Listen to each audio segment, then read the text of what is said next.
सदाशिवसमारम्भां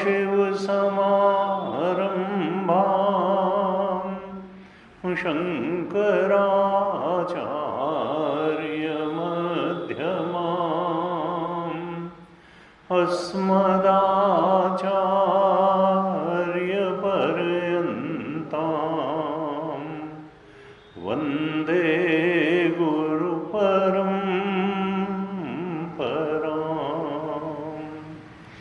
अज्ञानतिमिरान्धस्य ज्ञानाञ्जनशलाकया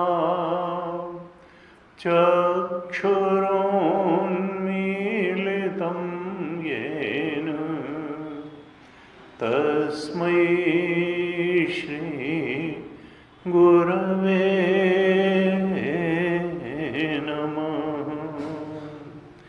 तस्मै श्री गुरवे नमः। ध्यान श्लोकों को पाठ करेंगे। ओम पार्थाय प्रतिबोधितां भगवता नारायणेन स्वयं व्यासेन ग्रथितां पुराणमुनिना मध्ये महाभारतम्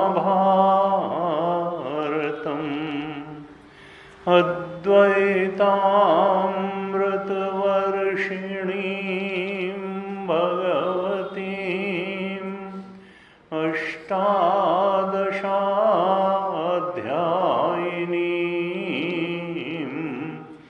अम्ब त्वामनुसन्दधामि भगवद्गीते भवद्वेषिणीम् नमोऽस्तु ते व्यासविशालबुद्धे फुल्लारविन्दायतपत्रनेत्र येन त्वया भारततैलपूर्णः प्रज्वालितो ज्ञानमयः प्रदीपः प्रपन्नपारिजाताय स्तोत्रवेत्रैकपाणये ज्ञानमुद्राय कृष्णाय गीतामृतदुहे नमः। सर्वोपनिषदो गावो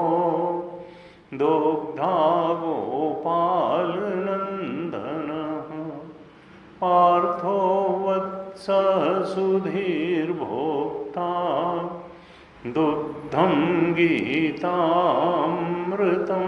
महत् वसुदेवसुतं देवं कंसचाणूरमर्दनं देवकी परमानन्दं कृष्णं वन्दे जगद्गुरुं कृष्णं वन्दे जगद्गुरुं।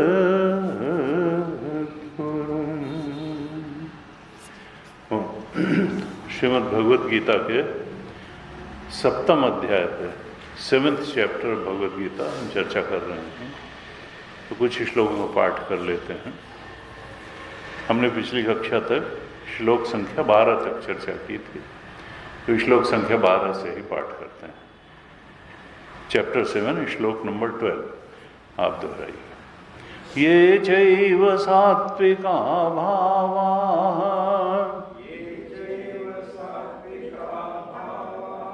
राजसास्तामसाश्च ये मत्त एवेति तान् विद्धि न त्वहं तेषु ते मयि त्रिभिर्गुणमयैर्भावैः एभिः सर्वमिदं जगत् मोहितं नाभिजानाति मामेभ्यः परमव्ययम् दैवी हेषा गुणमयी मम माया दुरत्यया मामेव ये प्रपद्यन्ते मायामेतां तरन्ति ते न मां दुष्कृतिनो मूढाः न प्रपद्यन्ते नराधमाः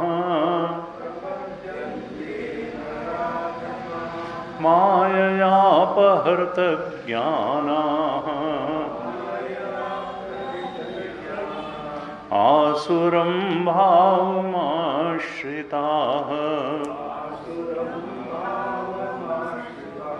चतुर्विधा भजन्ते माम् जनाः सुकृतिनोऽर्जुन आर्तो जिज्ञासुरर्थार्थी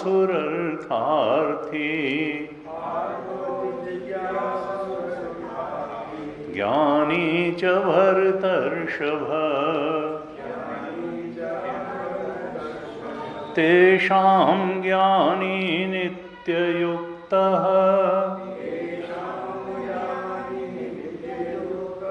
एकभक्तिर्विशिष्यते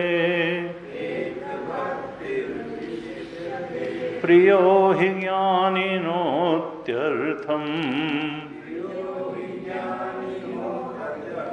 अहं स च मम प्रियः उदाराः सर्व एवैते ज्ञानी त्वात्मैव मे मतम् आस्थितः स हि युक्तात्मा मामेवानुत्तमां गतिम् बहूनां जन्मनामन्ते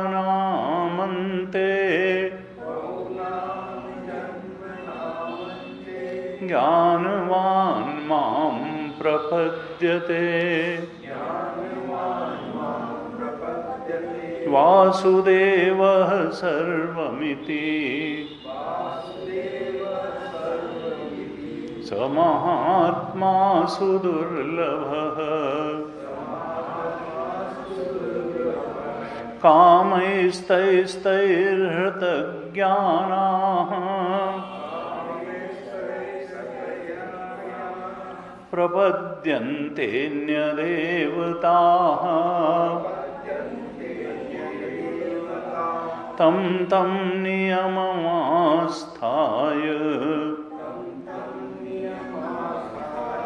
प्रकृत्या नियताः स्वया यो यो यां यां तनुं भक्तः श्रद्धयार्चितुमिच्छति तस्य तस्याचलां श्रद्धाम् तामेव विदधाम्यहम् सतया श्रद्धया युक्तः तस्याराधनमीहते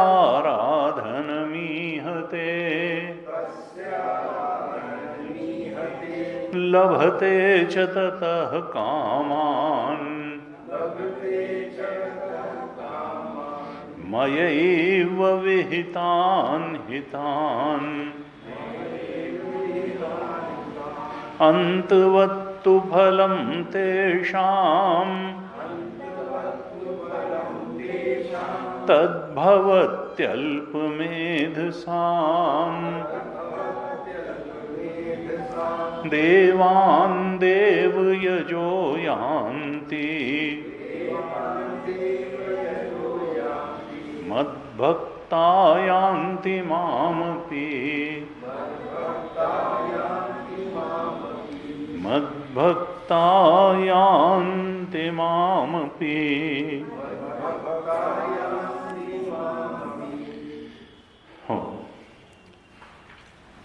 भगवान ने अपनी अपरा प्रकृति के बारे में बताया, परा प्रकृति के बारे में बताया, और प्रतिज्ञा ये थी कि अर्जुन मैं तुमको अपना संपूर्ण रूप से ज्ञान करा दूंगा, बौद्धिक ज्ञान भी करा दूंगा और बोध भी, अनुभव भी करा दूंगा। ये मत समझना कि कोई भगवान को जान नहीं सकता है। समाज में ये भ्रांति फैली रहती है, और पढ़े लिखों में भी पढ़े लिखे होने का मतलब ये नहीं कि आध्यात्मिक भ्रांतियां नष्ट हो जाएंगी। उनका भी एक समझ का हिसाब होता है कि जो दिखता है वो सत्य है, जो सत्य है वो दिखता नहीं, इसलिए जो दिखता है वो सत्य है। सीधी बात है। इसीलिए कहते हैं कि scientific approach, scientific approach, scientific approach. अरे भाई अध्यात्म में साइंटिफिक अप्रोच नहीं चलता है, क्योंकि साइंस में ऑब्जेक्टिविटी है। साइंस से कहो सुख की परिभाषा बता दो, वो कहे भाई हमने न्यूक्लियर रिएक्टर हमने बना दिया, एटॉमिक फ्यूजन फिजन, अब तुम रिएक्टर बनाओ, बम बनाओ, उससे मरो या लाभ करो, ये तुम्हारी बात है, ये हमारे परव्यू की बात नहीं है। हम सब्जेक्टिव मामलों पर कोई निर्णय नहीं देते हैं, हम आत्मविचार नहीं करते हैं, हम संसार विचार करते हैं। जो आँख के सामने है उस पर हम काम करते हैं। हम वैज्ञानिक के स्वरूप पर कोई कमेंट नहीं करेंगे। वैज्ञानिक कहाँ से आया, क्यों आया, किसी की बुद्धि तीक्ष्ण क्यों है, किसी की बुद्धि डल क्यों है, कोई नाले किनारे क्यों पैदा हुआ, कोई यहाँ क्यों born with silver and golden spoon in mouth क्यों हुआ, ये सब हमारे उसका नहीं। कर्म सिद्धांत है कि नहीं, कृपा सिद्धांत है कि नहीं, ईश्वर है कि नहीं, ये सब हम नहीं बताएंगे। हम तो पंचभूत से बने हुए इस जगत के बारे में ही हम बता देंगे। और हम तो अगर गॉड के बारे में करेंगे भी तो गॉड पार्टिकल के बारे में, गॉड को भी पार्टिकल बना देंगे। जर्मनी में बहुत बड़ी मशीन एक बार लगी थी, बहुत चला, आजकल तो शांत हो गया कि गॉड पार्टिकल पर जो है।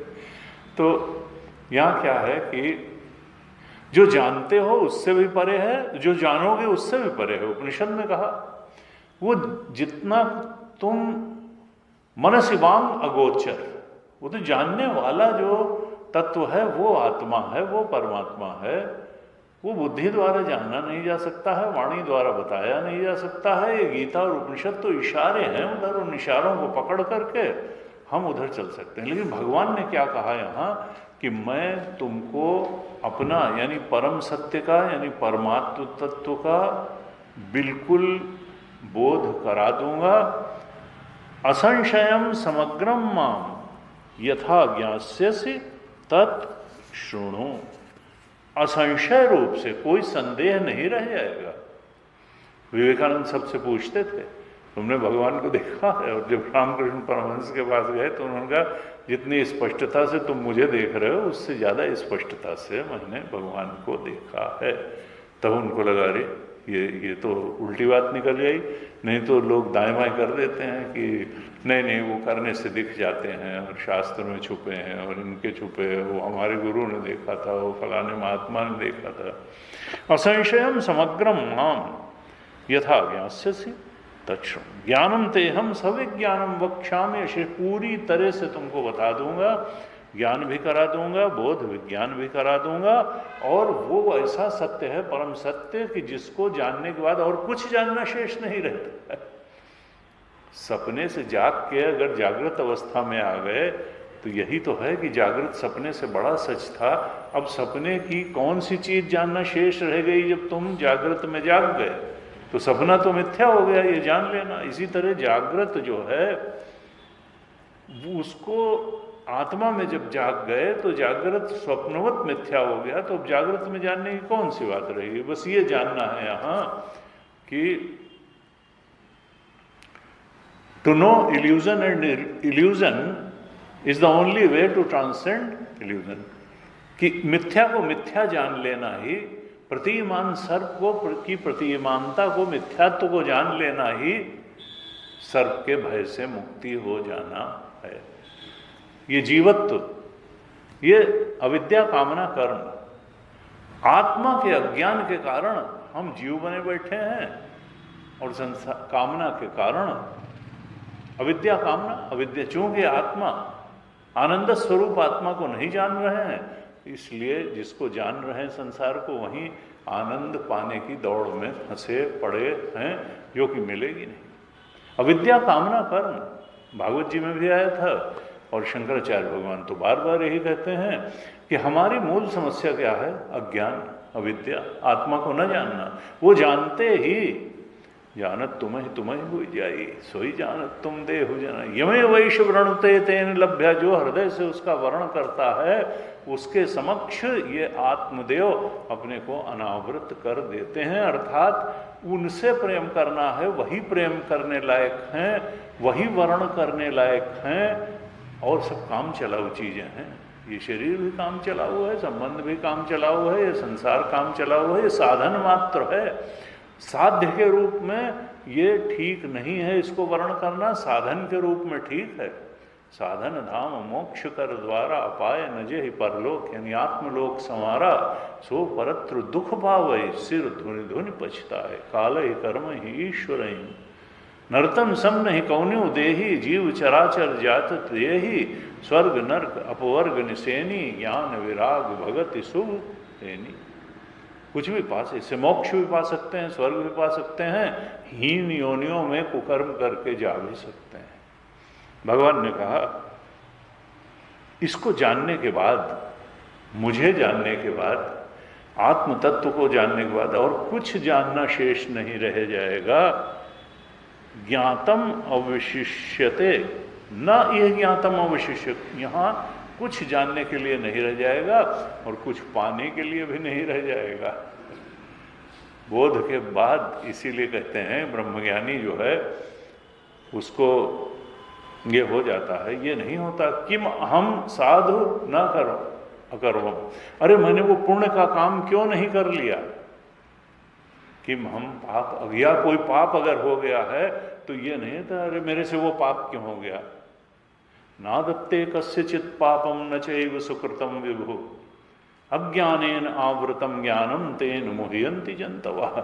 ये पाप और पुण्य भी इस जागृत अवस्था के ही खेल हैं, धर्म के अंतर्गत हैं। आत्मा में कोई कर्म छू ही नहीं गया है। आत्मा पाप और पुण्य दोनों से परे है। पाप वासनाओं के का भी नाश होना है और पुण्य वासनाओं का भी होना है, क्योंकि पुण्य वासनाएं जो हैं वो हमको स्वर्ग में ले जाकर के खड़ा करेंगी, मुक्ति नहीं देंगी, और इसी तरह पाप वासनाएं नरक में ढकेलेंगी, मुक्ति नहीं दे देंगी। अगर आत्मबोध प्राप्त करना है तो पाप और पुण्य दोनों के परे जाना है। भगवान ने कहा मैं पाप पुण्य दोनों के परे हूँ, मैं किसी को पाप भी नहीं लेता हूँ। लेकिन फिर ये ध्यान रखें कि आत्मबोध का रास्ता सदाचरण से होके जाता है। ये नहीं कि अगर तो दोनों नहीं है तो हम दुराचरण शुरू कर दें ना। नमाम दुष्कृतिनो मूढ़ाः प्रपद्यन्ते न। जो दुष्कर्मी है वो कभी मुझे प्राप्त नहीं कर सकता है, वो सोचेगा भी नहीं कभी मुझे प्राप्त करने की। मुझे तो सत्कर्मी ही प्राप्त करते हैं। अभी श्लोक आएगा। तो भगवान ने जो प्रतिज्ञा करी और उसके बाद में अपनी परापरा प्रकृति के बारे में बताया, और वो 15 स्थान भी दृष्टांत दे करके बताए, और कहा मत्तः पर तरम नान्यत किंचित, मेरे से परे कुछ नहीं है। ये नहीं कि उसका कारण वो उसका कारण वो, मैं ही इस समस्त जीव और जगत का अशेष कारण हूँ, अव्यय कारण हूँ, और मुझसे परे कुछ नहीं। यानी सत्य मैं हूँ, बाकी सब सुपर इम्पोजिशन है, बाकी सब अध्यास मात्र है। इसका अधिष्ठान और प्रकाशक तो मैं ही हूँ। इसलिए जानने लायक भी मैं हूँ, पाने लायक भी मैं हूँ। इस संसार का, इस जीव का, तीनों शरीरों का उपयोग तुम मुझे पाने के लिए करो। संसार को साध्य मत बनाओ, संसार साधन है, शरीर साधन है, तुम्हारी विचार, तुम्हारी बुद्धि, तुम्हारी भावनाएं भी साधन हैं।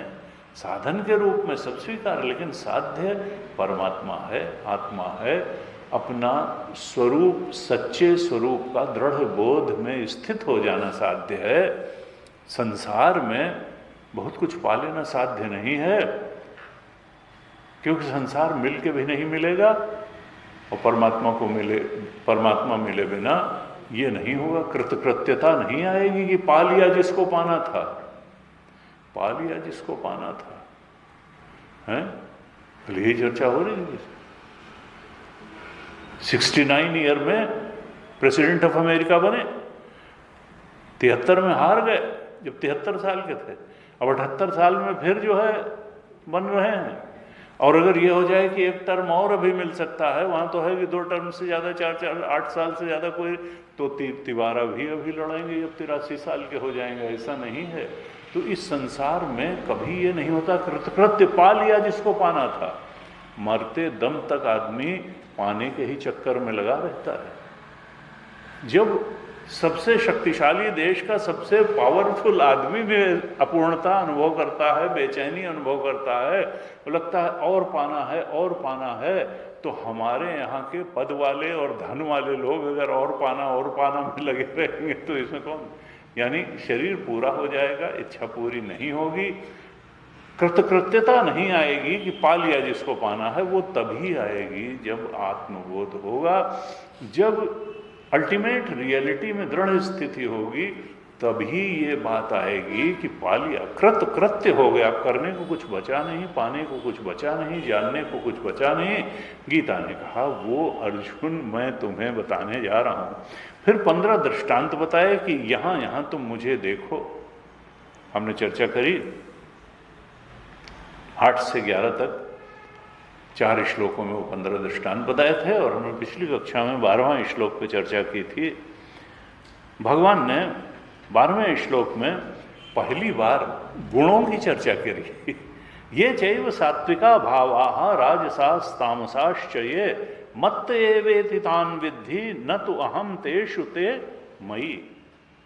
ये जो तीनों गुण हैं, सतोगुण, रजोगुण और तमोगुण। सतोगुण क्या है? सुख संगेन बध्नाति ज्ञान संगेन चानघा, ये अंतःकरण को परम सत्य की ओर, ज्ञान की तरफ बढ़ाता है सात्विक। इसीलिए फिर गीता जी में सतोगुण की इतनी चर्चा है।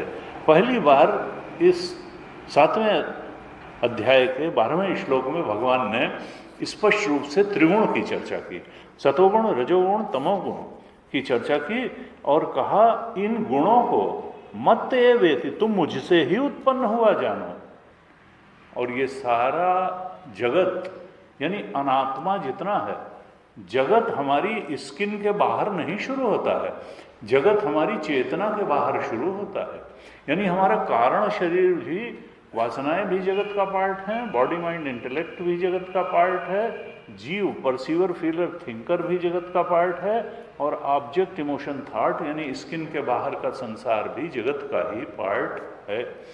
कि ओंकार जो है आत्मस्वरूप है, उसके बाद जितना कुछ है, वी यानी कॉजल बॉडी, बी यानी फिजिकल बॉडी, माइंड इंटेलेक्ट यानी सटल बॉडी, ये सब का सब, और ये एक्सटर्नल वर्ल्ड ओईटी, पीएफटी जीव, ये सारा का सारा जगत है। यानी जगत हमारी चेतना के बाहर प्योर कॉन्शियसनेस से अलग जो कुछ भी है वो सब जगत का ही पार्ट है।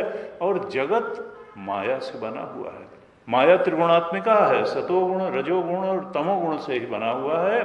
और गुण का मतलब क्या होता है? गुण का एक मतलब रस्सी भी होता है, रस्सी जो बांधती है। इसी तरह गुण जो है बंधनकारी है। तमोगुण तो मार ही देता है, रजोगुण कर्म में लगाए रहता है, इच्छाओं में भटकाता है, कामेश क्रोधेश रजोगुण समुद्भव महाशनो महापापमा विध्येन ही वैरणम, 3 अध्याय में कहा। ये काम और क्रोध, कामनाओं को कभी समाप्त ही नहीं होने देगा रजोगुण। मन में एक कामना पूरी हुई तो 3 खड़ी होंगी, 10 खड़ी होंगी, 50 खड़ी होंगी, शरीर पूरा हो जाएगा, कामनाएं पूरी नहीं होंगी। इसलिए रजोगुण को भी आत्मबोध की प्राप्ति में बाधा माना गया। और तमोगुण चूंकि आलस्य, निद्रा और प्रमाद में डाल देता है, ये तो कर्म भी नहीं करने देता है, इसलिए तमोगुण को भी बाधा माना गया। लेकिन सतोगुण में ये हुआ कि ये सत्य की तरफ उन्मुख करता है।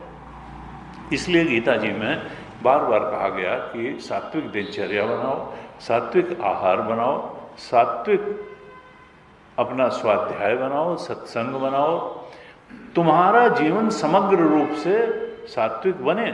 सात्विक काल प्रातः काल माना गया, उसमें उठो, सात्विक भोजन करो, सात्विक संग करो, सात्विक चिंतन करो, सात्विक भावनाएं रहें, सात्विक व्यवहार हो, तो फिर सहज रूप से तुम परम सत्य की तरफ बढ़ने लगोगे। सतोगुण अपने पार छलांग लगवा देता है। यहां 12वें श्लोक में भगवान ने त्रिगुण की चर्चा की और कहा ये दुनिया तीनों गुणों से ही बनी हुई है। जगत यानी जितना अनात्म है, हमारे तीनों शरीर हो या बाहर संसार हो, ये तमोगुण, रजोगुण, सतोगुण इन्हीं से बने हुए हैं। लेकिन ये गुण क्या अपने आप में अपनी सत्ता से सत्तावान है? कहा नहीं। मत एव इति तान विद्धि, ब्रह्माश्रया माया है, माया की अपनी कोई सत्ता नहीं है, वो ब्रह्माश्रया है, ब्रह्म की सत्ता से, कृष्ण परमात्मा की सत्ता से ही सत्तावान है। अर्थात ये माया से बने हुए तीनों शरीर और जगत भी, इनका अस्तित्व अपने कारण से नहीं है, अधिष्ठान परमात्मा ही इसके कारण हैं। जासु सत्यता ते जड़ माया, भास सत्य इव मोह सहाया। मत एव इति तान विद्धि, ये तीनों गुणों से बना हुआ जो जगत है वो मुझसे ही उत्पन्न हुआ है, मुझ में ही स्थित रहता है और मुझ में ही लीन हो जाता है। उस सब को तू मुझसे ही उत्पन्न जान। मैं उनके अधीन नहीं हूं, वो मेरे अधीन है। ये सारा जगत मेरे अधीन है, लेकिन मैं जगत के अधीन नहीं हूं। भगवान कहना क्या चाहते हैं इस 12वें श्लोक में?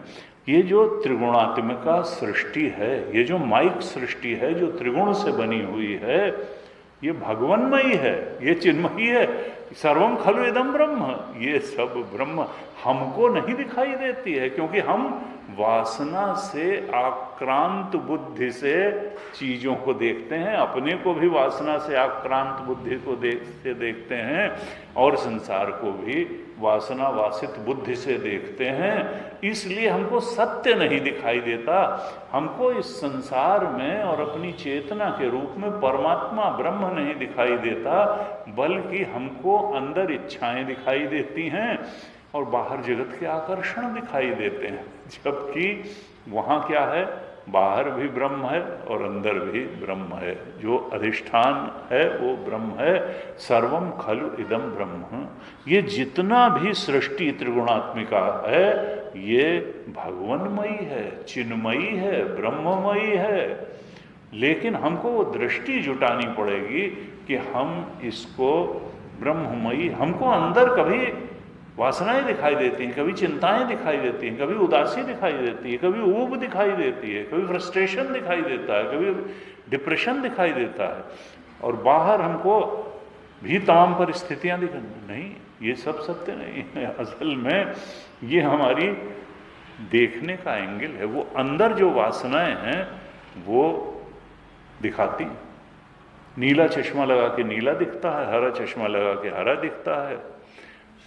जो दिखता है उसको पेनिट्रेट करके, भेद करके हम सत्य देख सकते हैं। कौन सी बुद्धि पेनिट्रेट करके सत्य देखने में समर्थ होती है? सात्विक बुद्धि। सात्विक बुद्धि ही ठीक प्रकार से देखती है, इसलिए सतोगुण की है। भगवान ने दूसरे अध्याय में ही अर्जुन को थोड़ा हिंट दिया था, दूसरे अध्याय के 45वें श्लोक में, कि अर्जुन त्रैगुण्य विषया वेदाः, ये विषय जो हैं जिनका वर्णन वेदों में भी हुआ है ये त्रिगुण के ही अंतर्गत आते हैं। क्योंकि धीरे धीरे अंतःकरण शुद्ध होता है, इसलिए सत्कर्म के बारे में भी वेद की 1,00,000 ऋचाएं उपलब्ध हैं, जिसमें करीब करीब 80,000 तो कर्मकांड से ही संबंधित हैं, यानी विषयों, पुत्र प्राप्ति भी है, और तो और चारण मारण के भी मंत्र हैं कि वैसे वैसे कर दो तो अभिचार मंत्र। तो कर्मकांड से संबंधित 80,000 ऋचाएं हैं, 16,000 उपासना कांड से संबंधित हैं और केवल 4,000 ऋचाएं ज्ञान कांड से संबंधित हैं। कहा ये वेद जो हैं ये त्रिगुण के ही बारे में ज्यादा डिस्कस करते हैं। त्रैगुण्य विषया वेदा, लेकिन तुम अर्जुन क्या करो, निस्त्रैगुण्यो भवार्जुन, तुम इन त्रिगुण के पार जो शुद्ध चेतन सत्ता बैठी है, ब्रह्म सत्ता, आत्म सत्ता बैठी है, तुम तो उसको जानने का प्रयास करो, तुम गुणों में ही न उलझे रहो। निस्त्रैगुण्यो भवार्जुन निर्द्वंद्वो नित्य सत्वस्थो, तुम ये द्वैत के चक्कर में न उलझो, तुम तो नित्य सत्वस्थ हो, सतो गुण में ही नित्य स्थित रहो। निर्द्वंद्वो, ये राग द्वेष के द्वंद्व में तुम मत पड़ो, ये इल्यूजन है। सपने का राग द्वेष जैसे सपने में ही छूट जाता है, ऐसे ही जागृत का राग द्वेष भी है। यहाँ कोई रागास्पद चीज नहीं है, राग करने का कोई मतलब नहीं है। आप मरे पीछे डूब गई दुनिया, यहाँ कोई राग करने लायक चीज नहीं है, कोई द्वेष करने लायक चीज नहीं है। ये जो है निकट दृष्टि के कारण हमको लगता है ये बहुत बड़ी बात है। यहाँ कोई बात बड़ी बात नहीं। बड़ी बात क्या है, अगर तुमने आत्मा को नहीं जाना, बिना जाने यहाँ से चले गए तो अपना बड़ा नुकसान किया। वो आत्मा को जान करके गए तो तुम बड़े हितैषी हो अपने, यही बड़ी बात है। बाकी यहाँ कोई बड़ी बड़ी बात नहीं है। निर्द्वंद्वो, राग द्वेष में सम रहो, नित्य सत्वस्थ हो, तुम सतोगुण की शांति में जीवन जियो। निर्योग क्षेम, आत्मवान, आत्मा की तरफ बढ़ने वाला जीवन जियो। तुम योग क्षेम की चिंता मत करो।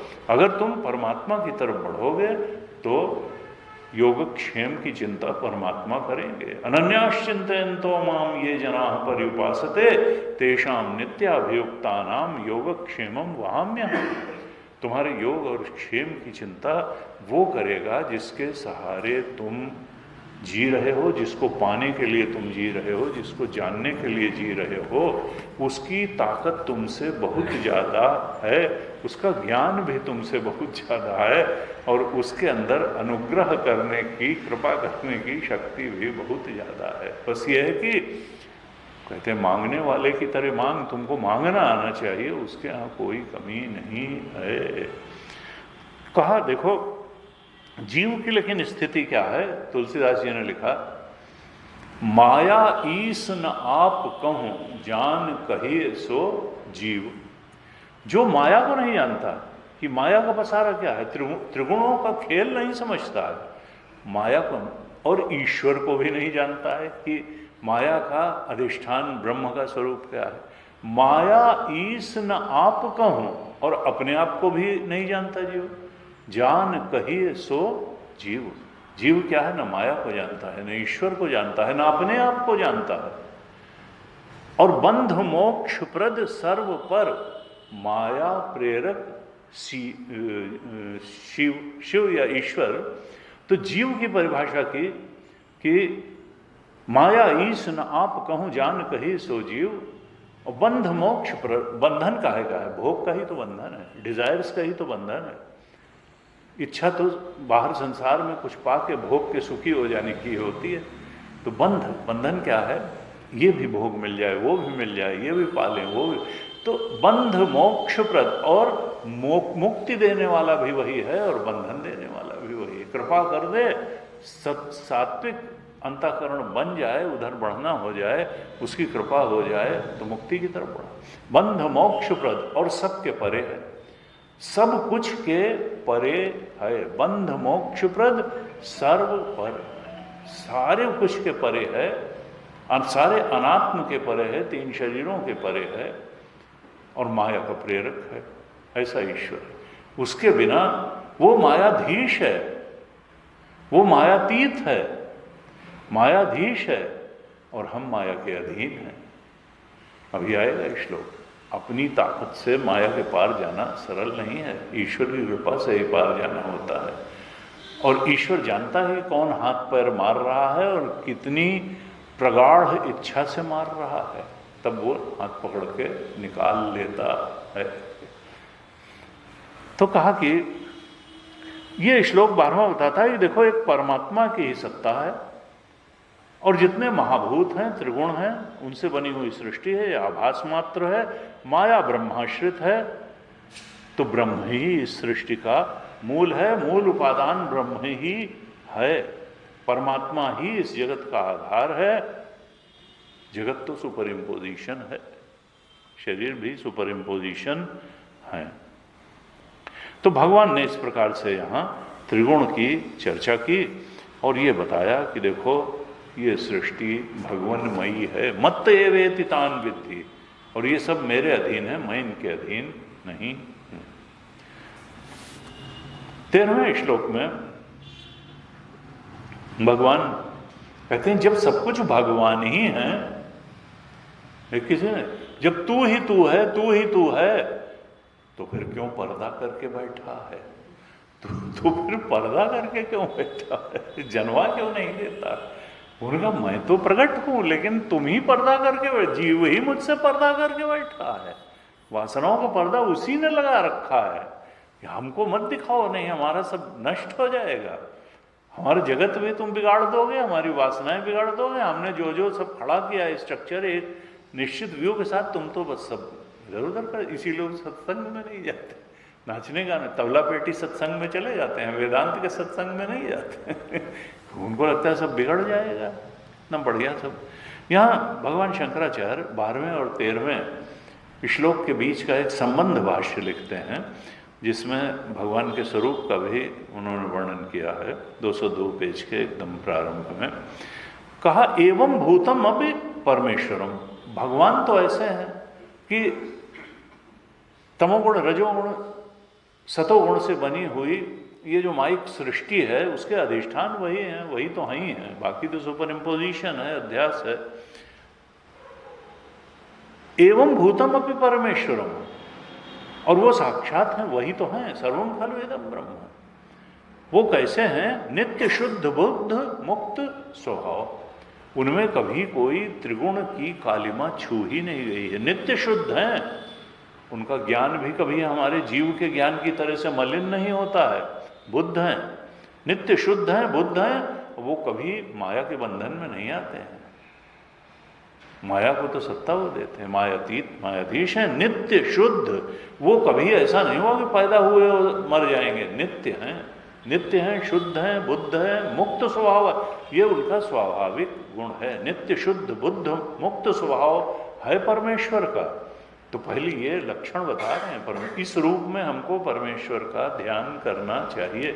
ये ध्यान के लिए संकेत हैं भगवान शंकराचार्य द्वारा दिए गए कि परमेश्वर कैसा है? नित्य शुद्ध बुद्ध मुक्त स्वभाव, स्वभाव से ही नित्य शुद्ध बुद्ध मुक्त है। और सर्वभूत आत्मानम, सारे भूतों के अंदर चेतना उनकी आत्मा बन करके ये परमेश्वर ही बैठा हुआ है। सर्वभूतात्मानम, सारे प्राणियों की आत्मा। ये नहीं कि वो शेर के अंदर नहीं है चेतना, या गिद्ध के अंदर नहीं है, या खाली मनुष्य के ही अंदर है, या केवल सद्गुणी मनुष्यों के ही अंदर है, दुर्गुणी मनुष्यों में कोई और चेतना बन के बैठा है। नहीं, सारे ही भूतों की आत्मा बनकर। ये तो सद्गुणी दुर्गुणी होना हीन योनि में, उच्च योनि में उनकी वासनाओं का, उनके कर्मों का फल है, लेकिन चेतना बन के वही बैठे हैं, जीवन देने वाले वही हैं। जीवनम सर्वभूतेषु, आ चुका है। भूतात्मानम, तीसरा लक्षण होता है निर्गुणम, वो गुणों के अतीत हैं, निर्गुण हैं। निर्गुणम संसार दोष बीज प्रदाह कारणम, संसार दोष के बीज को नष्ट कर देने वाले हैं। संसार रूप दोष, क्योंकि ये संसार हमारे अंदर वासना रूप, जो इच्छा रूप बीज पड़े हुए हैं, उन्हीं के कारण तो हमने ये संसार बनाया, ये शरीर बनाए, इसमें भटक रहे हैं। तो वो वासना रूप बीज, इच्छा रूप बीज, संसार दोष का जो कारण है, वो कब जाएगा? जब हम परमात्मा का ध्यान इस रूप में शुरू करेंगे। इस रूप में परमात्मा अपनी चेतना को पहचानना शुरू करेंगे, तो वो संसार दोष का बीज भस्म हो जाएगा।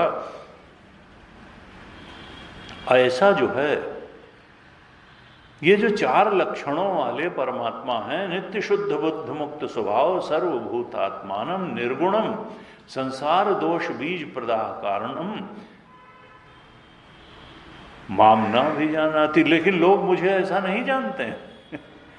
लोग कैसा जानते हैं? अपनी अपनी धारणाओं के अनुसार जानते हैं।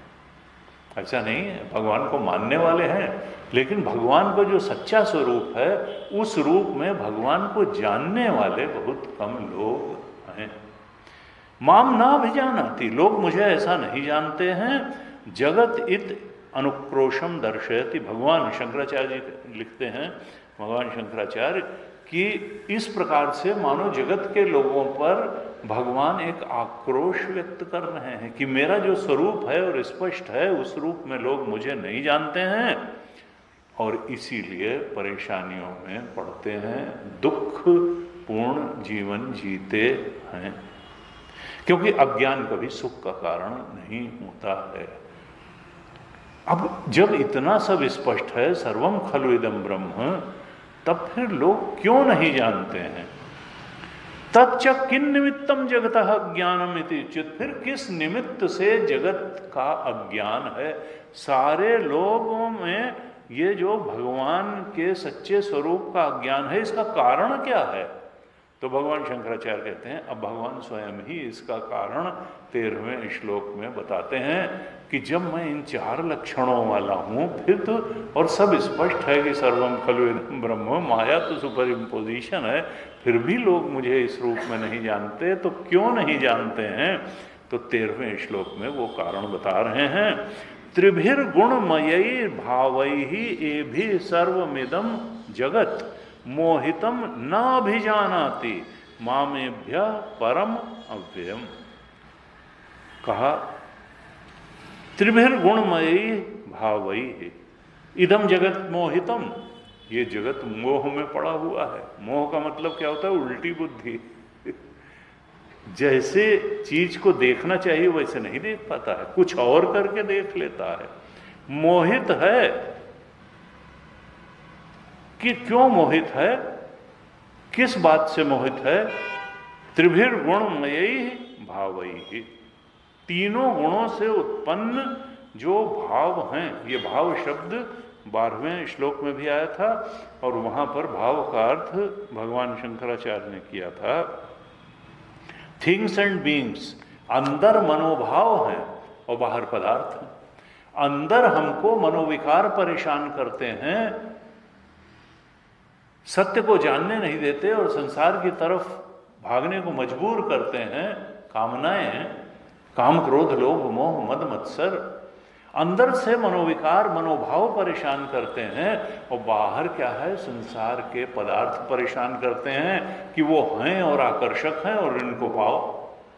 बाहर पदार्थों के आकर्षण की परेशानी है, अंदर मनोविकारों मनोभावों के दबाव की परेशानी है। इन दोनों परेशानियों, इन दोनों दबावों में व्यक्ति की बुद्धि मोहित हो जाती है और वो नहीं देख पाती है जो देखने लायक चीज है।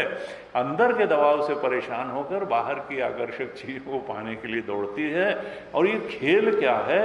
ये पदार्थ और मनोविकार और मनोभाव का जो खेल चल रहा है, ये त्रिभिर गुणमयी, ये गुण ही इसके पीछे हैं। तमोगुण के कारण आलस्य है, इसलिए आदमी उतनी मेहनत नहीं कर पाता है। रजोगुण जो है वो रजसस्तु फलम दुखम, उसका फल दुख होता है। सात्विकता उतनी है नहीं जितनी होनी चाहिए। इस प्रकार से त्रिगुणों में ही व्यक्ति नाचता रहता है। ये तीन गुणों से उत्पन्न भावों से के बंधन से ही व्यक्ति इदम जगत, संपूर्ण जगत मोहित है। और भगवान शंकराचार्य ने यहाँ मोहितम का लिखा अविवेकताम आपादितम। मोहित का मतलब क्या है? अविवेक ने ग्रस रखा है मनुष्य को, अविवेकी हो गया है, मोहित हो गया है, विवेक शून्य हो गया है। वो शरीर को ही महत्व देने लगा, भोग को ही महत्व देने लगा, संग्रह को ही महत्व देने लगा। बुद्धि पर आवरण पड़ गया। ये आवरण कैसे मोह जाएगा? जब प्रमाण व्यापार होगा, जब व्यक्ति, क्योंकि ऐसे जब दिख रहा है, इतना सुव्यवस्थित जगत दिख रहा है, कार्य कारण संबंध दिख रहा है, हेतु फलात्मकता दिख रही है, तो कोई कैसे कह दे कि सब जगत झूठा है? जब तक प्रमाण विचार नहीं होगा, जब तक हम अंदर से नहीं शुरू करेंगे कि जिसको सिगरेट पीने की इच्छा नहीं है वो क्यों जानेगा कि सिगरेट कौन दुकान में बिकती है और उसका रेट क्या है, क्या उसके लिए वो संसार समाप्त। अंदर जिस चीज की इच्छा है, बाहर जगत में वही चीज महत्वपूर्ण है। जिस चीज की इच्छा नहीं वो होती रहे, उसका न कोई राग है न द्वेष है। इसी तरीके से अगर सारी इच्छाएं समाप्त हो जाएं तो जगत की जरूरत ही नहीं रह जाएगी। फिर तो आत्म शांति है, आत्मरमण है, स्वरूप रमण है। ये हमारी इच्छाएं जो हैं पदार्थों को महत्वपूर्ण बनाती हैं और अंदर जो है वो दबाव बनाती हैं, तो इच्छाएं भी महत्वपूर्ण लगने लगती हैं। अंदर से इच्छाओं का दबाव खत्म हो तो बाहर पदार्थों का आकर्षण, जगत का आकर्षण अपने आप चला जाएगा। तो काम अंदर करना है, जगत तो वैसा ही रहेगा। इस जगत में हर एक की लाइकिंग अलग अलग होती है, अलग अलग होती है, थोड़ी थोड़ी अलग अलग होती है। तो कहा बुद्धि पर आवरण है, और ये कैसे जाएगा? प्रमाण विचार से ही जाएगा, सत्संग से ही जाएगा। जब ये समझ में आएगा कि अनात्म सुपर इम्पोजिशन है, इसकी कोई सत्तावत्ता नहीं है, ये तो त्रिगुणात्मिका है। प्रमाण व्यापार के अभाव में और बुद्धि और इंद्रियों में द्वेष में चूंकि दोष है, इस कारण से सत्य की प्रमा नहीं बन पाती है। सब ब्रह्म सत्य होते हुए हम ब्रह्म के सत्य को जान नहीं पाते। जीवत्व ही सत्य लगता है, वासनाएं डिजायर सत्य लगती हैं और संसार के पदार्थ सत्य लगते हैं। तो राग द्वेष से आक्रांत चूंकि बुद्धि है, इसलिए ब्रह्म के स्थान पर हमको विकारी जगत दिखाई देता है। और क्या नहीं दिखाई देता है। कहा न अभिजानाति मामेभ्य परम अव्ययम, मैं कैसा हूं, मैं एभ्य यानी इन गुणों से निर्मित विकारों और पदार्थों से मैं परे हूं, परम हूं। मैं डिजायर से भी परे हूं, वासना के परे है ओंकार तत्व। मैं वासनाओं के भी परे हूं, विकारों के भी परे हूं, और ओईटी के भी परे हूं, पदार्थों के भी परे हूं। माम एभ्या माने इन गुणों से जो जो चीज बनी है उन सब से मैं परे हूं, परम हूं और अव्यय हूं। मैं बदल के कुछ बना ही नहीं हूं। अव्यय कारण अगर है तो फिर जो कार्य है वो विवर्त होगा, वो आभास मात्र होगा, प्रतीति मात्र होगा, कार्य सच्चा नहीं होगा। क्योंकि रस्सी ही बिना बदले सांप बनती है, आकाश बिना बदले नीलिमा बनता है, सीप बिना बदले चांदी बनती है, और किरणें बिना बदले जल बनती हैं। यानी जो बना हुआ दिख रहा है वो है ही नहीं। न असतो विद्यते भावः न अभावो विद्यते सतः। सत्य का अभाव नहीं है और असत का कोई एग्जिस्टेंस नहीं है। तो जो जिसका एग्जिस्टेंस नहीं है हम उसी को परम सत्य माने बैठे हैं, जीवत्व को, इच्छाओं को और संसार को परम सत्य माने बैठे हैं। और आत्मदेव जो परम सत्य हैं फिर ना भी जानाती, उनको नहीं जान रहे हैं। क्योंकि एभ्य हम मोहित हैं तीन गुणों से निर्मित पदार्थों, मनोभावों और मनोविकारों से मोहित हो जाने के कारण हमारे विवेक कुंठित हो गया है। अविवेकता मापित, हम अविवेकी हो गए हैं। इसीलिए कहते हैं कि सारी साधना बुद्धि को, समझ को ठीक करने की है। ये बुद्धि अगर ठीक हो जाए तो सत्य सत्य दिख जाएगा, असत असत दिख जाएगा। एक बार असत अगर दिख गया, एक बार अगर जाग गए तो फिर सपना जो है, मैं कोई कहे कि वो इतना लॉस हो गया, इतना फायदा हो जाए, उनका हो गया सपने के न लॉस। सपने होए भिखारी नृप रंक नाक पति होए, जागे लाभ न हानि कछु तिमि प्रपंच ज्यो। जैसे सपने में कोई राजा भिखारी हो जाए या भिखारी राजा हो जाए, जागने के बाद न भिखारी को कोई वहां राजा होने का लाभ मिलेगा, न राजा को जागने के बाद कोई लॉस होगा कि राज्य चला गया, मतलब भिखारी हो गया। इसी तरीके से ये जागृत का प्रपंच छाती पर चढ़ा हुआ बैठा है, जैसे सपने में सपने का प्रपंच छाती पर चढ़ा हुआ बैठा है। था कुछ नहीं, लेकिन उस समय जब सपने में खड़े होकर हम सपना देख रहे थे तो वही बहुत सच्चा था, और उसी के राग द्वेष बड़े सच्चे थे, उसी के हानि लाभ बहुत सच्चे थे। तो कहा कि देखो जागना, ये जागना नहीं है, आत्मा में जागना है। मोहितम त्रिभिर गुणमयैर भावैहि एभि सर्वमिदं जगत। और भगवान शंकराचार्य ने जगत का अर्थ किया जीव। क्यों? क्योंकि ये कन्फ्यूजन और कन्फ्यूजन दूर होना दोनों चेतन में ही होता है। दीवाल न कभी कन्फ्यूज्ड है न उसका कन्फ्यूजन दूर होगा, जड़ नहीं। प्राणियों में ही प्राणी जातम जगत मोहितम, जो प्राणी जातम जगत है वही मोहित होता है। प्राणियों में ही मोह है। चेतन जो है जीव चेतन है।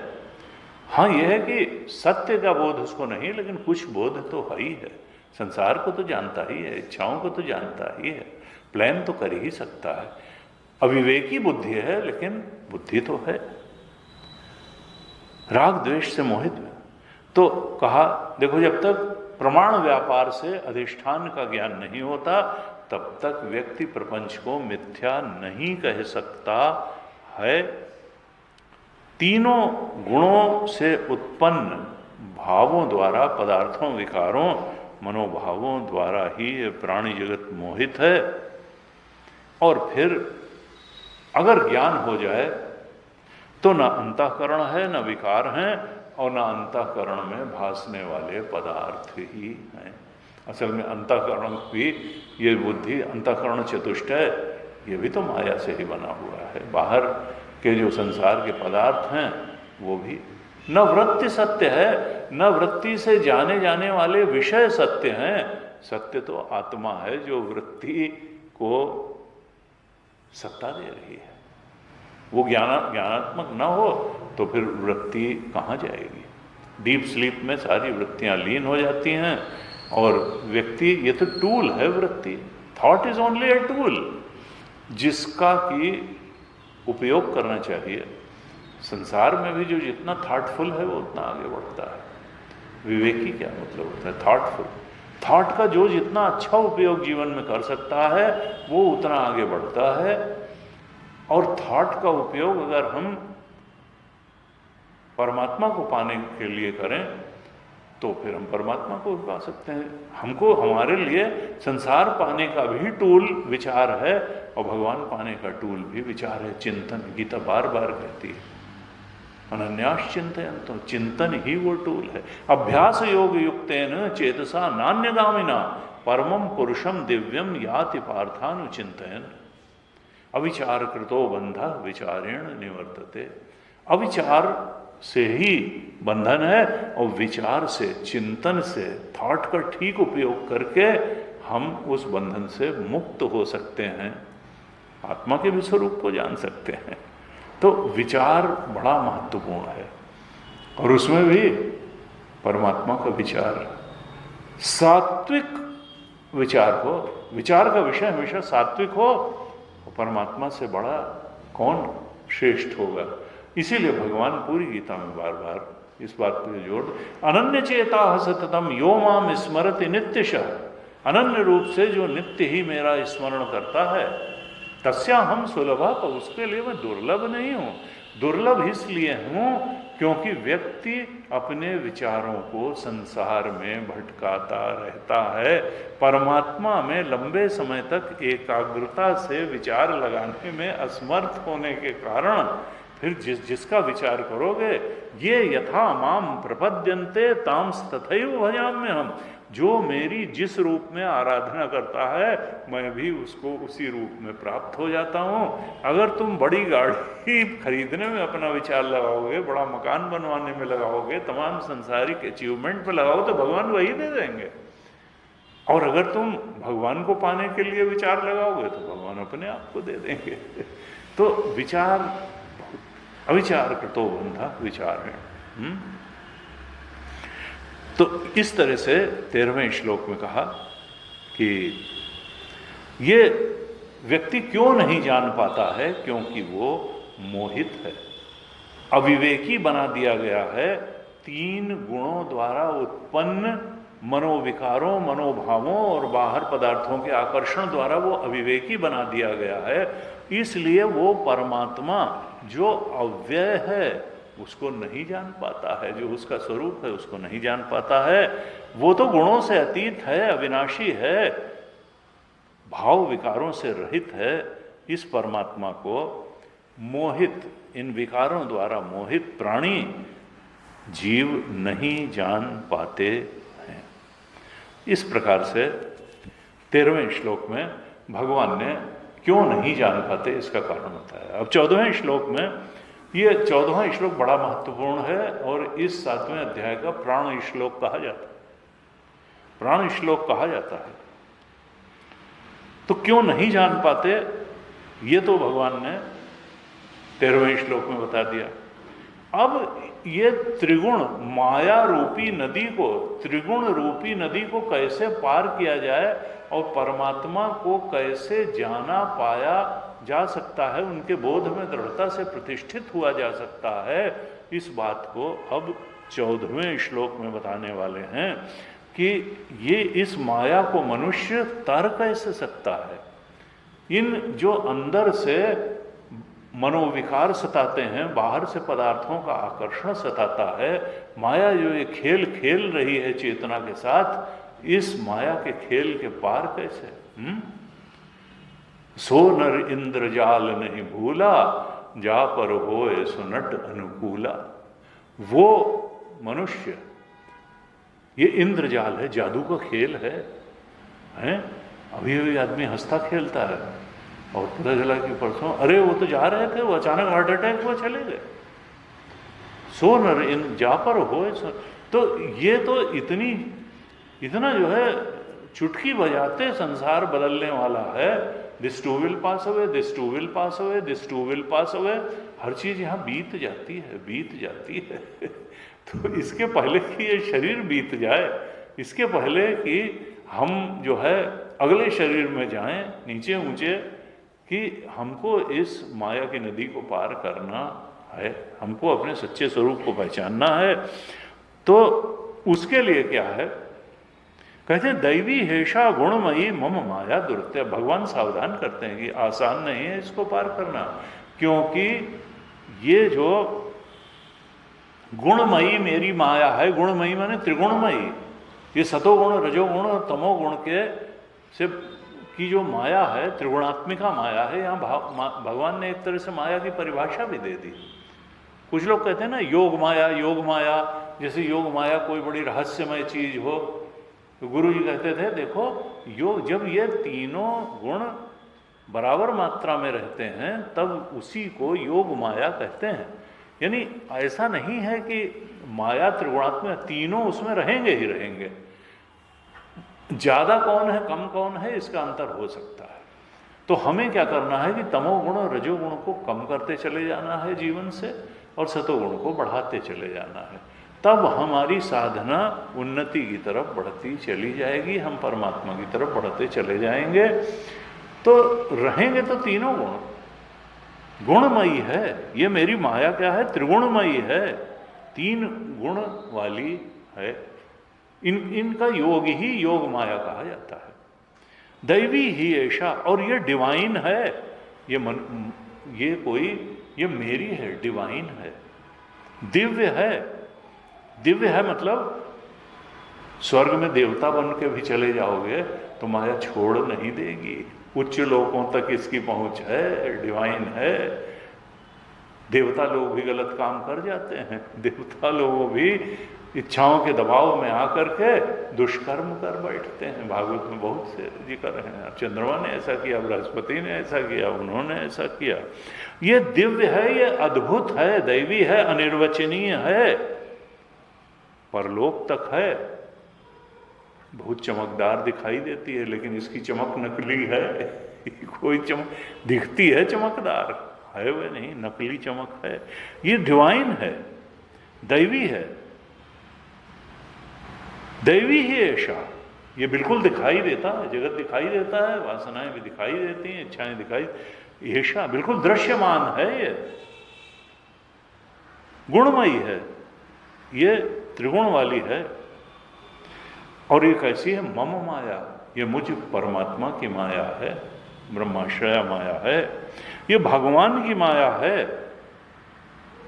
ये जादू के खेल की तरीके से है, ये जैसे इंद्रजाल बिछा हुआ है, भगवान ने माया का खेल, और हम खेल में ही इतना रम जाते हैं, हम इस हरियाली बगीचे में ही इतना मुग्ध हो जाते हैं कि बगीचे के मालिक से मिलना ही भूल जाते हैं। रामकृष्ण परमहंस से ही कहते थे, ये संसार ऐसा उपवन है, बगीचा है कि तुम इसी में खोए हो। अरे ये तो देखो बगीचे के मालिक से मिल लो तो बगीचे की सब बात पता चल जाएगी, इसकी असलियत कैसा है क्या। तो बगीचे के मालिक को भूल मत जाओ, बगीचे के आकर्षणों में मस्त हो करके। बगीचे के मालिक से मिलना बगीचे में टहलने से ज़्यादा बड़ी बात है। कहा मम माया, और दुरत्या, दुरत्या यानी बहुत कठिनता से इस माया के पार जाया जा सकता है अपने, यानी चूंकि वो डिवाइन है इसलिए जीव अपनी ताकत के बल पे कि मैं इतना साधना कर लूँगा, मैं इतना जप कर लूँगा, मैं ऐसे कर लूँगा, और मैं नहीं, साधन साध्य नहीं है कि तुमने कहा कि नहीं नहीं मैं तो पार कर लूँगा ना।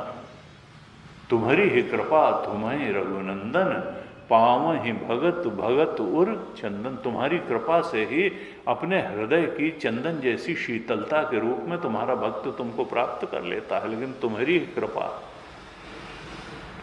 मम माया, अपने बल पौरुष से इसको प्राप्त करना बड़ा कठिन है, दुरत्या है, साधन साध्य नहीं है।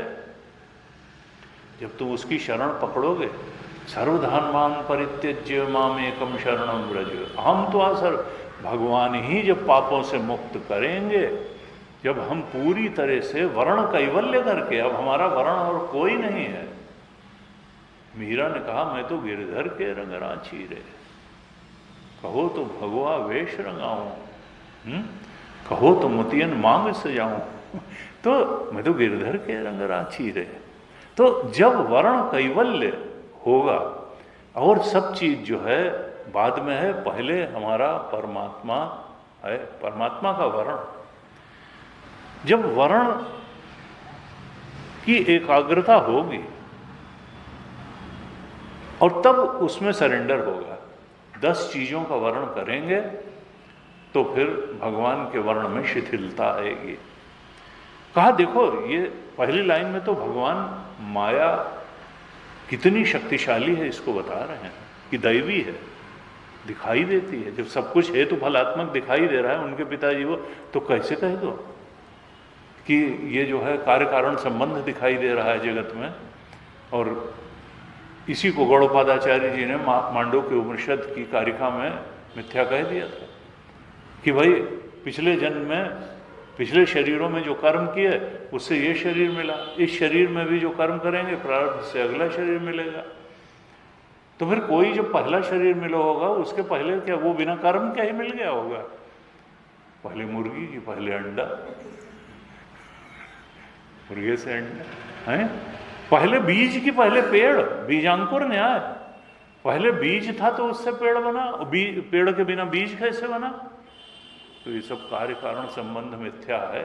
सपने की सृष्टि जब होती है तो उसमें कौन सा कार्य कारण संबंध होता है? एकदम से तो हो जाती है।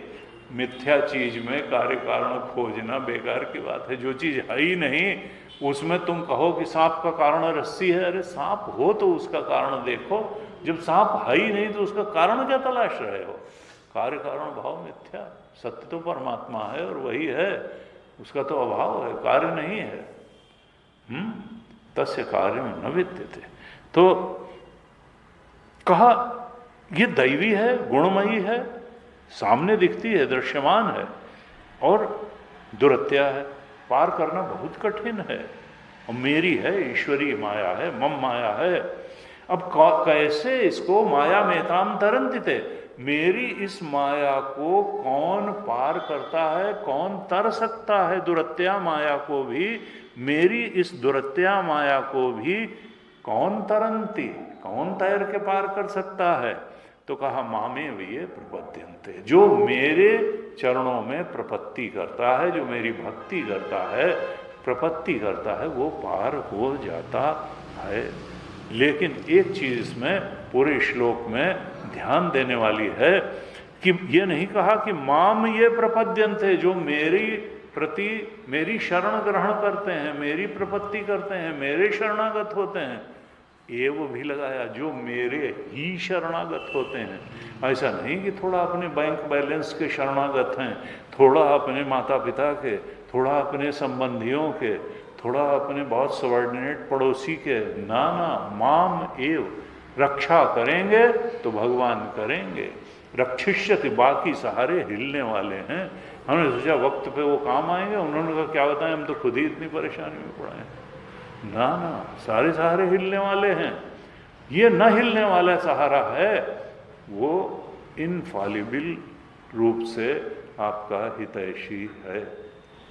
माम एव, एव शब्द बहुत है, मेरे ही जो प्रपत्ति होते हैं। सब किसी से झगड़ा नहीं करना है, किसी से कुछ कहना नहीं है, लेकिन हम जानते हैं कि ब्रह्म जीव सम सहज संगाति, जन्म जन्मांतर से वही हमारा सहज साथी बन के बैठा हुआ है, लेकिन हम उसकी उपेक्षा किए पड़े हैं। वो फिर भी हमारी ऑक्सीजन बंद नहीं कर रहा है, वो अपने को अपशब्द कहने वाले की भी जीवन चलाता रहता है, उसका जो है ये नहीं है।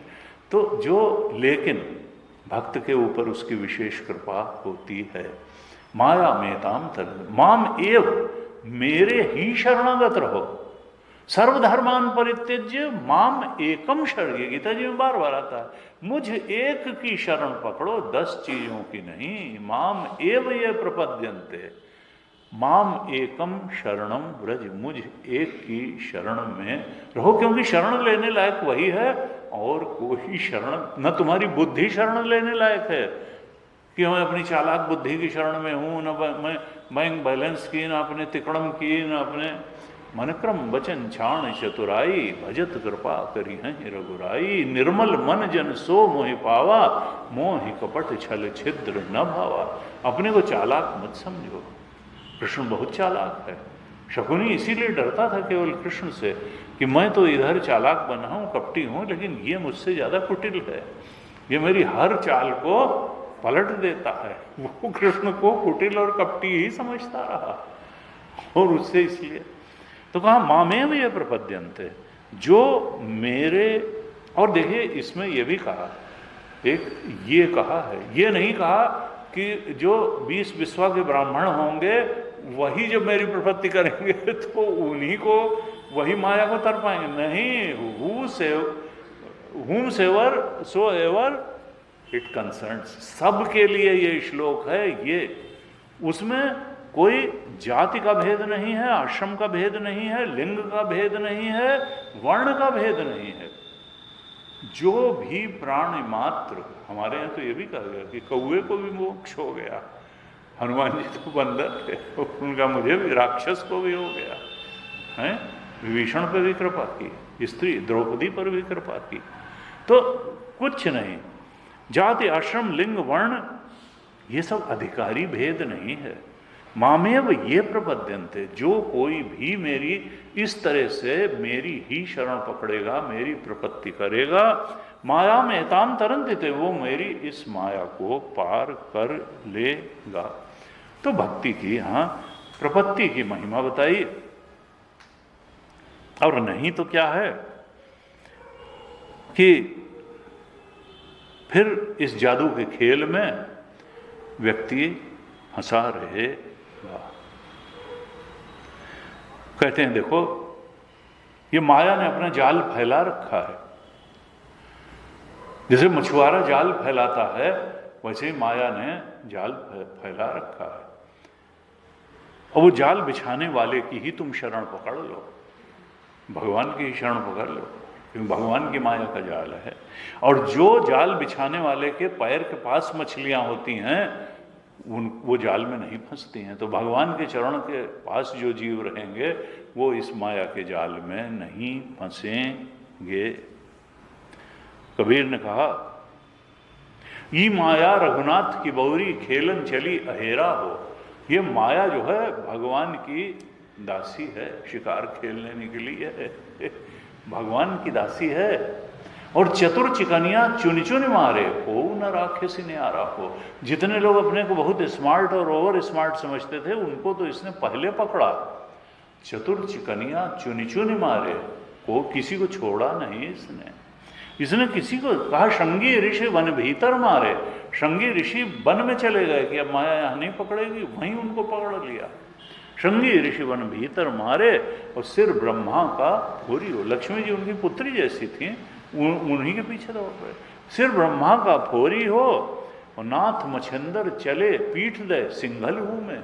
ये गए मत्स्येंद्र नाथ गोरखनाथ को अपनी पीठ दे करके वहाँ लंका में गए, तो वहाँ की रानी में आसक्त हो गए।